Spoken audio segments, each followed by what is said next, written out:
everyone, Dr. Man here, down in the swamp, getting ready to teach you about some amino acids. I'm sorry I can't be here to do this in person, but alas, that's how life happens. You might notice that this platform I'm using looks a little bit different than what you're used to. This is actually a program called ChemDraw, not ChemSketch. ChemDraw is pretty expensive, and I use it to make most of my exams because I like it better than ChemSketch, but ChemSketch is free, so I usually use it with you guys so you have, access to the free one. Anyway, this one has a better template for amino acids, and so that's why I wanted to use it.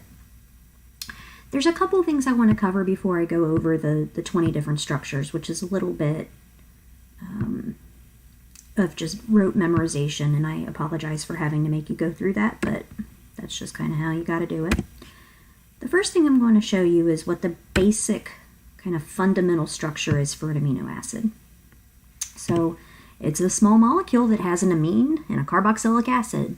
If you remember from organic chemistry, the carboxylic acid has the highest priority on naming. That's why we call these amino acids and not carboxylate amines, but that's not really something most biochemists would even talk about.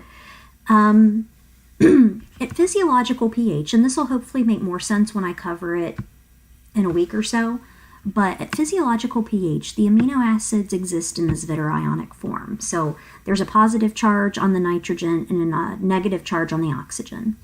The convention for drawing amino acids is to draw them with the nitrogen on the left and the carboxylate on the right.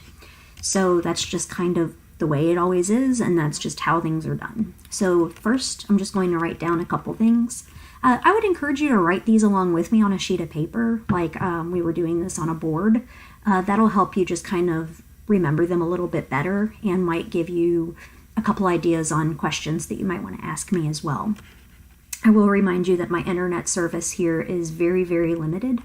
I do get emails on my phone through, my network, but the Wi-Fi where I live is very, very, very slow, so I don't always get everything very well. So anyway, the couple things I wanted to mention is that the amine is going to be positively charged at physiological pH. The carboxylic acid will be the negatively charged carboxylate. And I'll just say pH 7 to mean physiological pH instead of writing that out every time. The R that I have written there is referred to as the side group and comes off the alpha carbon. So that carbon there in the middle between the carboxylate and the amine is actually just called the alpha carbon. So a couple things is that these can exist as acids or bases, or both at the same time because of their zwitterionic form. So you can also think of these as polyprotic acids. Well, let me try that again. I'm not used to having to type while I'm teaching. So, okay, a couple things that I wanted to point out in addition to that is that the amine is on the left. And I mean, obviously I drew it with the amine on the left, but I think the point I'm trying to make is that the convention is to always draw it with the amine on the left and then the acid on the right. We do it that way whether it's one amino acid or 1,000 amino acids. The amines are starting on the left, the acids are going to be on the right. Okay, so let me move that charge a little bit closer. That's annoying me. Okay. We also need to kind of think about the approximate pKa values that exist for the amino acids. Not all of them are going to be charged with the side group, meaning the side group won't have a charge, but some of them will. And you already know approximate pKa values for a lot of these. If you go online and look up a list of pKa values for amino acids, they will give you very specific numbers. I prefer to use ranges because in actuality, when these exist in nature, they are not exactly at a pH of 7. Your pH is a little bit alkaline, more like 7.3. In addition to that, as soon as you bond one amino acid with another and start forming a protein, the pKa's change. right? You start getting inductive effects and things like that that are going to shift the pKa values for that specific amino acid. So learning the exact numbers I don't find exactly relevant, but knowing approximate values becomes very, very useful. Okay, so I think that the next thing to do is just to kind of go through these and think about the different ways you can organize them. Some people are flashcards people. If you're a flashcard person, these would be great to put on flashcards. I'm a list person, so I tend to put everything on a sheet of paper. If I can fit it all on a sheet of paper as like a list, more like making little posters kind of. And you just kind of have to find whatever works for you. Sometimes it helps people to lump them into certain categories, and you can find them that way online. So you can find basic amino acids, acidic amino acids, polar, nonpolar, aromatic, just different ways you can divide them up. And, if you think about what they look like, you should be able, if you know all 20 of them, you'd be able to tell which ones are amino acids that are aromatic, or be able to tell which ones are acidic or basic. But as it stands now, I think that it makes the most sense for me to just do them kind of alphabetically. And so that's just the way I always do it, but you don't have to do it alphabetically. Okay, so I'm going to start off with the ones that begin with the letter A. And the way I'm going to do this is essentially just draw the side groups. And I'm doing that for brevity simply because I'm having to do this online and that's a little bit weird. So the first one that I'm going to talk about is the amino acid alanine. And it has a very simple side group of just a CH3. Okay, so a very, very, very simple amino acid. You could look at this and come up with a couple things based off of it, right? Obviously, it's going to be a non-polar side group, right? It's just a carbon, a hydrocarbon group. It's not aromatic, right? It's not going to have a pKa that's relevant in physiological conditions, so we don't have to list it. I'm going to do this by just going through each one, and then I'm going to go through and show you the 1-letter and 3-letter abbreviations. Also, I'll point out that there are other amino acids than the 20 I'm going to cover. They are non-conventional and derivatives of the standard 20 amino acids. And they do exist in nature, but I'm not going to have you learn them. I don't even know all of them. There's probably 100 that have been found, so we don't need to know all of them. Okay. The next one that I'm going to do is another one that's pretty simple, and I always just like to kind of draw these the same way. Oops. There we go. There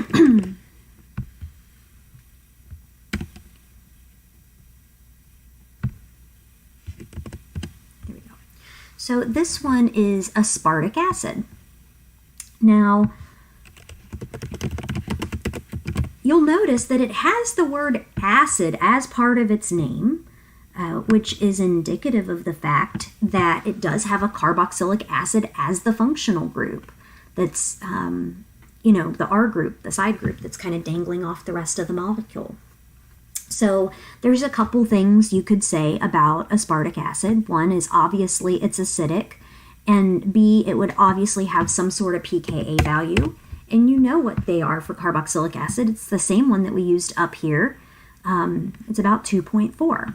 So I'm showing these as the fully protonated form, whereas in reality, in nature, they would exist in various ionizations, and I will talk about that more next week.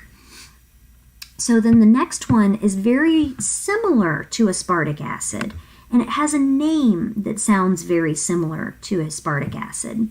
It's called asparagine, okay? And asparagine looks like aspartic acid, but is an amide or an amide, depending on who you learn your organic chemistry from and in what region of the country, okay? So this is the one, you might look at it and say, that sounds kind of like asparagus. It isn't. It's the one that makes your pee smell weird if you've eaten asparagus. So on your number line for pKa's that many of you are familiar with, we don't have one for an amide like this. And the reason for that is as soon as we protonate it, we diminish the resonance that stabilizes it. And so we don't have a pKa that we're going to learn for any of the amides in organic or in biochemistry. The next one is a functional group that you are not familiar with unless you've learned the amino acids before, I suppose. Let's see. It's kind of long and big, and this one has a functional group on it called a guanido group. We don't learn that one in organic chemistry, but it's this kind of this nitrogen, 3 nitrogen carbon group down there at the bottom. That is a guanido group, and you know, it doesn't do a whole lot. Oh, let me do it this way. It doesn't do a whole lot as far as chemistry goes. It does have a pKa value. And you'll notice that if you think about where all of the electrons are on this guy, right, there's a lone pair there, there's a lone pair here, there's a lone pair here, and because there's a pi bond as well, there's a lot of resonance that can exist on this, and that really stabilizes the guanido group, meaning it's not going to do a whole heck of a lot of chemistry, okay? It does have a pKa value, though, of about 12, okay? So I'm not giving us a range for that, I'm just rounding it because it is pretty much always going to be close to 12.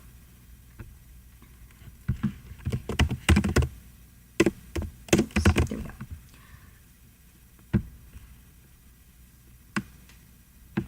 So those are the amino acids that begin with the letter A. We can look at these and kind of just make some general statements. Obviously, they have a lot of variety on how they look. Remember that these are going to just be the R group, so the rest of the molecule still exists, just like I'm showing here with alanine. Okay. So you're going to have the amine, and you're going to have the carboxylic acid, as well as the rest of the side group. So those are the four A's. And then we don't have any for the letter B, okay? We don't have many for the letter C, but we do have one. I think it was Stacy and Dennis that were telling me they weren't sure how it was pronounced. They were looking at these the other day. It's called cysteine, and it is a simple amino acid that has a thiol on it. If you remember, thiols are essentially the analog, the sulfur analog of an alcohol. Okay, so that's what cysteine looks like. It has a pKa value as well. I think I'm going to wait to put those on until we start covering more of those in class because you haven't really seen those yet. So for now, you can either look it up or I'll just leave it off for now. Cysteine does a lot of interesting chemistry, and part of it is that the sulfurs can bind to other sulfurs, kind of like what you would think of like maybe like a thioperoxide, but they're called disulfide bridges, and they're reversible. And so your body uses those a lot to kind of put things together. And we'll learn more about that in class next week.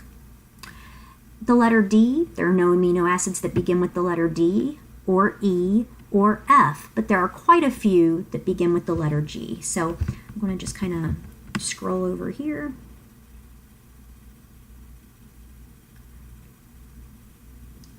And I want to make sure we can still see aspartic acid and asparagine. So let me switch back my screen and make sure that looks okay. All right. So, the very simplest amino acid begins with the letter G, and it's the one for glycine. Okay. Now, what I want you to think about is glycine as it exists with the rest of the molecule, because there's something a little bit special about glycine compared to the other 20 amino acids. If you look back at this generic structure I did over here at the very beginning of this video, just trying to highlight that. Come here. There we go. If you look right here at that carbon in the center, it's chiral, right? If you assume that the R is not one of the other groups off of it, then it's chiral. Well, for glycine, because the group is a hydrogen, that makes glycine achiral, because it means that there's two hydrogens here, right? You can't have a chiral molecule with two of the same thing on the carbon, right? You learn that in organic. So every single amino acid has stereochemistry except for glycine. Move that so it's not weird looking. Okay. Now I mentioned I wanted to keep aspartic acid and asparagine kind of visible, and I will show you why. So there are two that look very, very similar to aspartic acid and asparagine. The difference being they have one extra carbon. So if you notice, there's two carbons in the chain for aspartic acid and asparagine. There's 3 carbons in the chain for the one I'm getting ready to show you. Okay, so this is one called glutamic acid.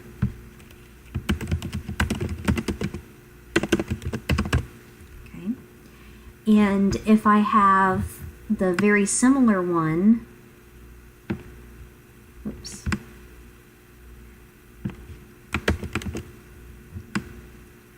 But instead of being the carboxylic acid, it is the amide. That one's called glutamine. Okay.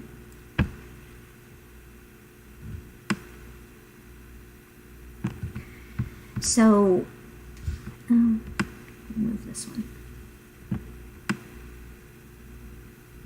Make them next to each other. So those are the amino acids that have the letter G as their beginning letter. Glutamic acid is the only one that's going to have a pKa, and again, like you would expect, because it's a carboxylic acid, it would be between 2 and 4, the same way it is for aspartic acid side group, and the same way it is for the the carboxylate on the parent, or like on the main chain of all the amino acids. Okay. There is an amino acid that begins with the letter H. It's called histidine, and it's kind of a bigger one. Like, you know, some amino acids are bigger than others, I guess, right? We have one that's as tiny as a hydrogen and some that have kind of multiple rings on them. Histidine's a little bit on the bigger side. So it looks kind of like this. So it has a CH2 group. There we go. And that's bound to let me do it the other way. It's bound to a 5-carbon chain. Well, a 5-membered ring is what I should say. Okay.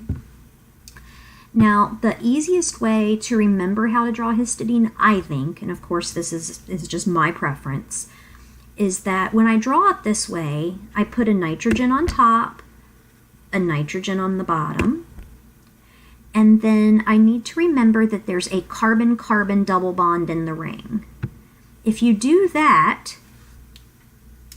and remember that it's aromatic, then it becomes kind of obvious where you can put that ring. Now, if you're looking at this and you're thinking, wait, why can't I draw it the other way? You absolutely can. And so let me just show you what that looks like real quick.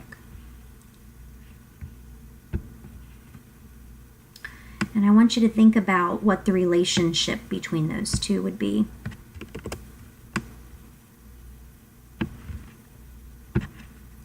So, again, nitrogen on the top, nitrogen on the bottom, carbon-carbon double bond. But what if I had that? Oops, that was supposed to be more dramatic, sorry. There we go. That looks exactly like the same thing, right? And if you think about it, they are exactly the same thing if you rotated the molecule around that bond. Okay? But I'm showing these in equilibrium, and it's true, they exist in equilibrium. I don't know if you remember what it's called when you have a difference in the placement of a pi bond and a hydrogen. Okay, I'm giving you a second to think about it while I write histidine. There is a term for molecules that can exist in two forms, right? Where the difference is the placement of a double bond and a hydrogen, and those are called tautomers. If I can spell it correctly. So you don't have to think of both. If I ask you to show histidine, you don't have to draw both. But if you're looking online, you might see variations in how histidine looks like, and it should look like one or the other of these here, okay? Now, these do have a pKa, and I'm going to point out the fact that it's a little bit lower than the other amines that you tend to see. It's about 6. And I think that it's good to think about how low that is in the reasons why. So think about how aromaticity tends to stabilize molecules, right? That's no exception on histidine. So it's going to be stabilized by that resonance as well. So I am going to list this one here as aromatic, but you'll also see, in addition to saying it's aromatic, you could also say it can exist as an acid or a base, right? Because it has a pKa. So that's kind of the reason I don't like to lump these in terms of acidic and basic and things like that, because obviously acidity and basicity are very, very relative to each other. Okay. The next one, let's see, how many do I have? 1, 2, 3, 4, 5, 6, 7, 8.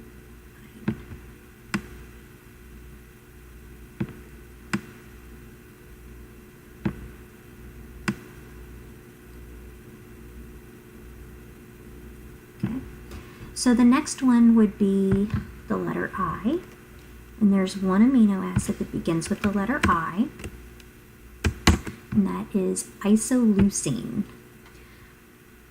There's none that begin with J or K, but there are 2 that begin with the letter L. And so I'm going to actually put those up here as the same time I do isoleucine, because the other one that looks very structurally similar to that is leucine. So for that reason, I think it makes sense to kind of cover them together.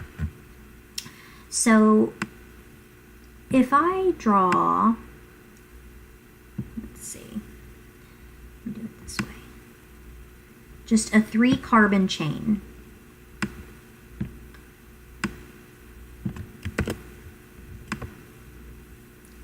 You guys have to forgive me, I'm not using a mouse right now, I'm just using the touchpad. Okay, so leucine itself looks like this. Oops. Obviously, it's going to be very hydrophobic.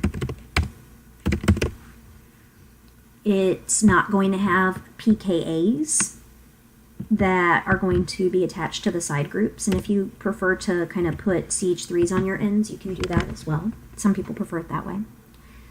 But isoleucine should look a lot like leucine, right? Oops. The difference is placement of essentially the methyl group at the end. So if you think of this methyl group here as being in an iso position, you move it over one, okay? So isoleucine looks exactly like leucine, except you've basically just moved one of the carbons over from one side to the other. Okay. Instead of being on carbon 2, it's on carbon 1. Okay, that's another way of saying that. So again, they're both going to be very hydrophobic. They're not going to have aromaticity. They're not going to be very chemically reactive at all. And so if you think of the ones that I've put up already that would not be very chemically reactive, the amides, and I realize glutamine sounds like it's an amine and not an amide, but that's just how they named it. I did not have a say in that. But isoleucine, leucine, the glutamine and asparagine, glycine, and alanine are all going to be very kind of non-reactive. There's just not a whole lot they're going to do. Okay. The next one is lysine. And because of leucine and lysine having very similar names, people often get them confused. And so I would encourage you to double check and make sure you have a really good knowledge of leucine versus lysine. Okay. So leucine has this type of group, right? Lysine has a 4-carbon chain with an amine at the end. So they're going to be able to do very, very, very different chemistry from each other. Okay. And I mean, like nothing even close, right? So if you are in the situation where you're trying to think about the amino acids and which ones could do something, right? Leucine's going to be very good at helping form hydrophobic pockets. Lysine is going to be good at doing anything that an amine could do. It could form amides. It could form imines, if you remember that functional group. But it can do acid-base chemistry. So it's going to be very reactive in comparison to a lot of the other amino acids. It also would have a pKa associated with it because of the amine, and it would be in the 8 to 10 range, just like what you've normally seen for other amines in the past. So I'm going to go down that and scroll back over. Okay. Maybe, yeah, I'll just do it this way. The next one would be the letter M, and there is one amino acid that begins with the letter M, and that is methionine. If you've had genetics, you might know about the relevance of methionine. If you have not had genetics, you can completely act like I never said that, because it's not going to be something you're going to see at any point in any time in the future, or any time soon. So it has another sulfur group in it, right? But this one is not a thiol, okay? This one would be like a thioether. It's not going to have a pKa value associated with it. It's pretty unreactive, but because it looks a lot different than the other amino acids because of the sulfur, it kind of gets used as like it's basically usually the stop codon and things like that when you're talking like genetics. So, methionine. I've heard some people call it methionine, but I think most people call it methionine. There's no amino acids with the letter N or O, but there are several with the letter P, and they can be a little bit special. Here we go. So the first one is going to be phenylalanine. If you remember, alanine is up here, right? It's just a CH3 group. Phenylalanine is a CH3 group that you put a phenyl group on. If you remember, a phenyl, P-H-E-N-Y-L, is just a benzene ring. Okay? So this one here is phenylalanine. Phenylalanine does not have a pKa value. I would hope that's kind of obvious. Maybe not, but hopefully it is. We can say that it's aromatic. I think that that's probably an obvious one. It should be for the class at this point. Anything with a benzene is going to be aromatic. So again, if you like to lump your amino acids in terms of aromaticity, then that's a good one to do. The next one that begins with the letter P looks really weird, and it's unique in amino acids because of its structure. And I'm actually going to draw it out in its entirety for reasons that I hope will be obvious here in a second. I think that if I didn't draw it with the rest of the molecules on top, it would look kind of weird. Oops. So this is what a normal amino acid looks like, and then the R group kind of just dangles off, right? In the amino acid proline, the R group actually loops back and forms a bond with the nitrogen that's in the chain there. And that's kind of a strange looking... I didn't do a very good job on my bond angles. I'm sorry, guys. Try to make it a little better. And so this one's called proline. And when we talk about the general, like, kind of protein shapes and stuff, proline's going to have a really important role because it can kind of add kinks to things due to steric effects that it has. I'm going to go ahead and move that over just a touch.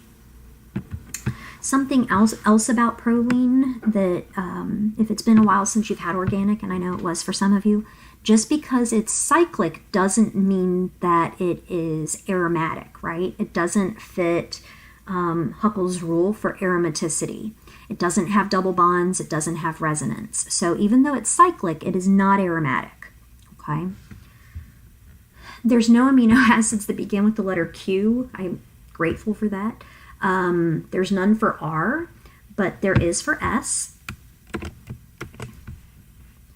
And it looks very, very similar to cysteine. So I'm glad this is working out the way it usually does when I write it on the board. So I usually try and do it where the phenylalanine and the alanine, you can see each other.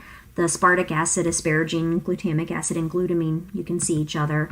And then usually the serine and the cysteine should be kind of near each other, so you can see the similarity there. So instead of having a thiol, it has an alcohol. So serine and cysteine look very, very similar in that regard. Serine does a lot of chemistry in the body. It gets a lot of phosphorylation events happening on it. But if you think about the pKa of an alcohol, around 16, to 18, that is going to make it so that water, the solvent that your bodies are made out of, water is not going to really be able to effectively ionize serine the same way it could with an amine or carboxylic acid. So serine actually, we're just not going to put on a pKa value for that one. Then the letter T, there are several with the letter T, so I'll put that over here.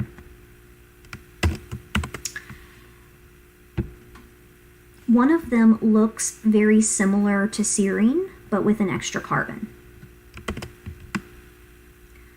So draw serine and then put an extra methyl group on it, and you have the amino acid threonine. And I'm not going to put a pKa value on that for the same reasons I didn't do it on serine. Tyrosine is the next one, and it looks like phenylalanine with the slight addition that instead of a phenyl group, It's actually a para-substituted phenol. And so serine, threonine, and tyrosine all have alcohols on them. And so I don't know if that was any consideration when these were named or not, but it kind of works out when you like to label things alphabetically and learn them that way like I do. Kind of works out that way. Now, you might remember that tyrosine, because it has a phenol, has a much lower pKa for that alcohol than a regular alcohol. And it's around 10 to 11. I think we can just write down 10 for the pKa on that. And that's because when you deprotonate the alcohol on tyrosine, it's going to have a lot of resonance stabilization, and that tends to keep the pKa's lower.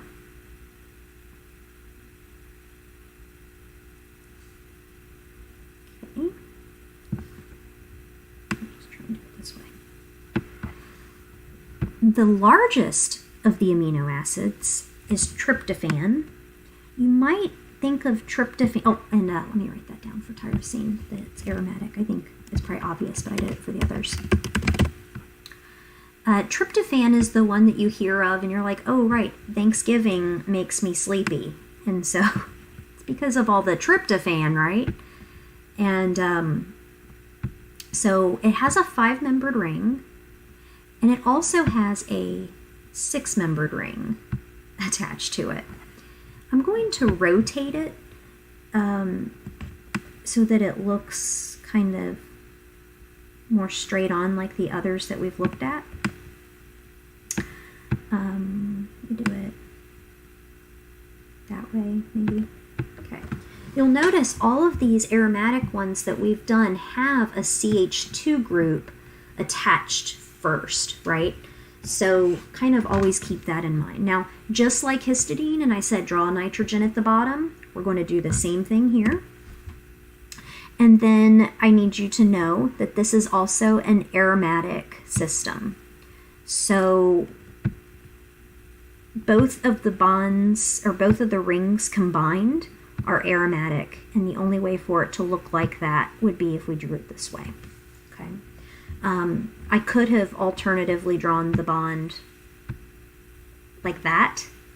You can draw it kind of in the middle like that if you want. It can share those electrons, but it doesn't really matter. If you prefer to draw it as benzene, that's fine. But anyway, this one is tryptophan.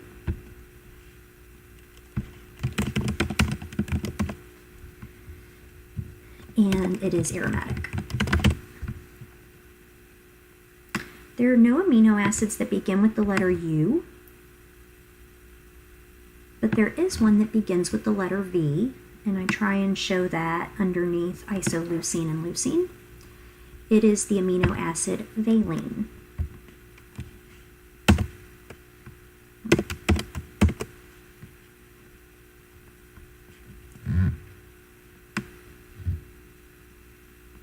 And it is going to look very similar to leucine and isoleucine in that it's just kind of a greasy hydrocarbon. It doesn't have a lot else on it, but it does have kind of an upside down V shape, so that helps people remember that one. Okay, so I'm going to actually shrink this and just make sure I got everything. 1, 2, 3, 4, 5, 6, 7, 8, 9, 10, 11, 12, 13, 14, 15, 16, 17, 18, 19, 20. Okay, good. So that's all 20 of the amino acids.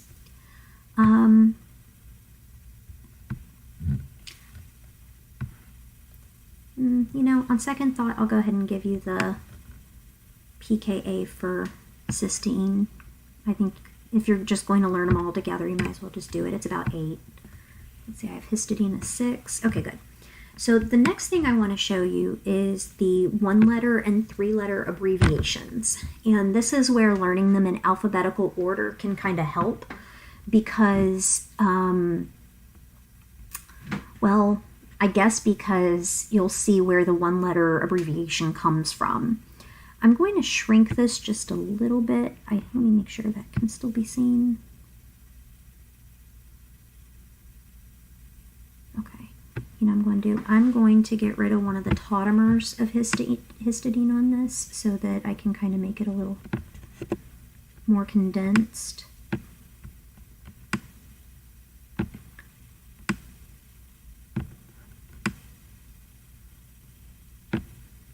Scoochie those over.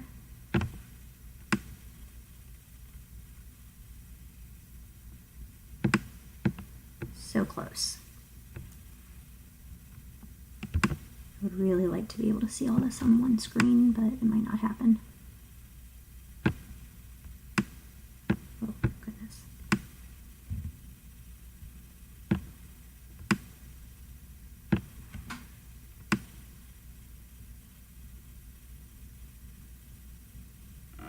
Okay, well, we're really close there.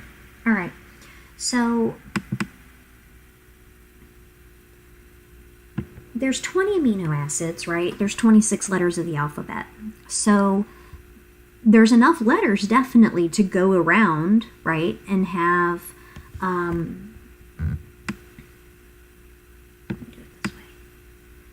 one letter for each, you know, structure. The thing is, I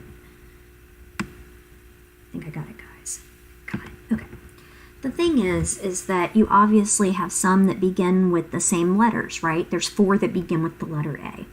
So what I'm going to do is I'm going to go through the easy ones first. So alanine, the 3-letter abbreviation for that is ALA.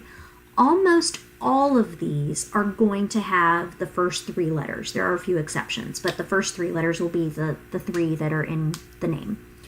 And it gets the letter A as the 1-letter abbreviation. So I think that that's useful.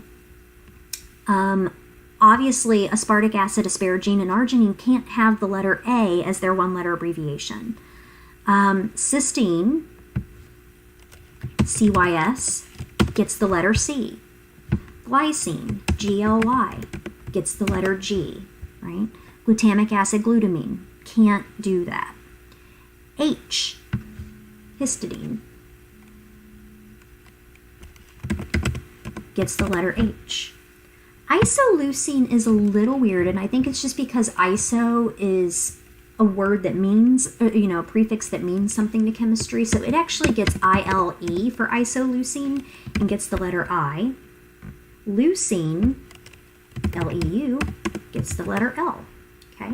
So I'm just kind of going through, and in alphabetical order, you can kind of start to see that the first ones in alphabetical order, well, I guess glycine is not really in alphabetical order, but the way that I have them here kind of makes sense with that. Methionine, MET and M. Proline is the one that gets the P here.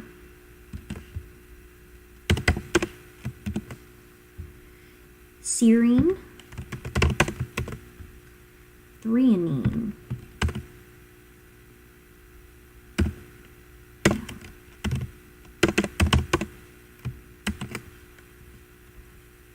tryptophan, tyrosine, okay, valine.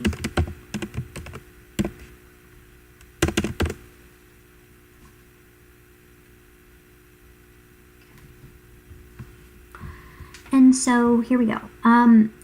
That gets us through a large portion of these, right, with just kind of common sense abbreviations.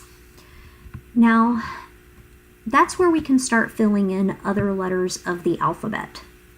So aspartic acid is ASP. It doesn't get the letter B. It can't get the letter C, but it does get the letter D. So it's like the next one down the line, okay? And glutamic acid that looks like aspartic acid gets GLU, and then the next letter, E. There are no F amino acids, but there is an amino acid that sounds like it begins with the letter F, phenylalanine. So that gets the F. I have G, H, I. None of them begin with the letter J, but lysine gets the letter K, so L-Y-S and K. I have got one for M, and then I get down to N, and I don't know why they put the N with asparagine. I don't know if it because it sounds like it has a hard N in it, but it's not ASP because aspartic acid already has that. It's ASN, and gets the letter N. There's none O. I already did P. And then Q is down here with glutamine. So like the asparagine and the glutamine kind of go together, GLN, just the same as ASN. And instead of N, it doesn't get an O, it can't get P, but it does get a Q. So they're almost in some sort of weird order, and I really don't understand why or who named them this way. I don't know the history of that, but the way I'm breaking them down, I'm hoping makes some sense to you. There are no amino acids that begin with the letter R, but there is one that sounds like it begins with the letter R, and that's arginine. I've got S and T. There's none that begin with the letter U. There is with V. And then tyrosine gets the letter, gets the letter Y. I usually do tryptophan first, I guess. I'm sorry. And then tryptophan gets the letter W. So that is all 20 of the amino acids as they exist. I should probably check my work because it's been 4 or 5 years since I've looked at these or taught them. Let me...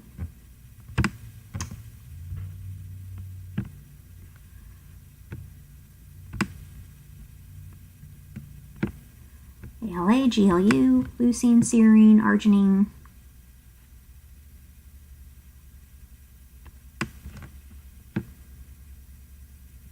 GLN.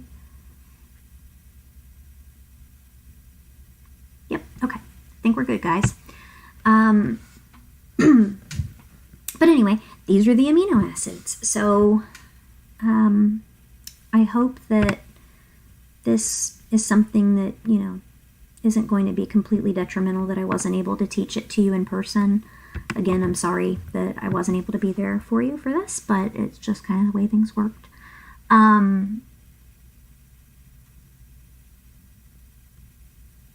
Something looks weird.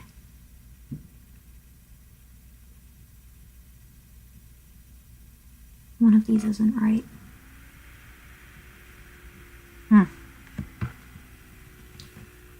It's my arginine. Here we go. It needs an extra bond. It has 3 carbons.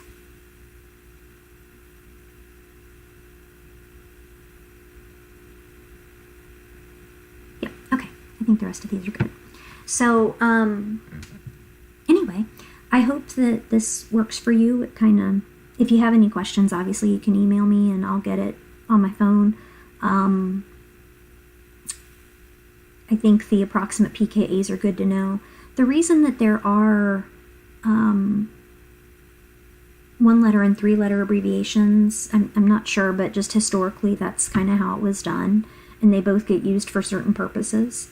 We don't need to memorize all the codons, the DNA codons that exist that code for each of these. That would be quite a few, right? We could always look those up if we need them.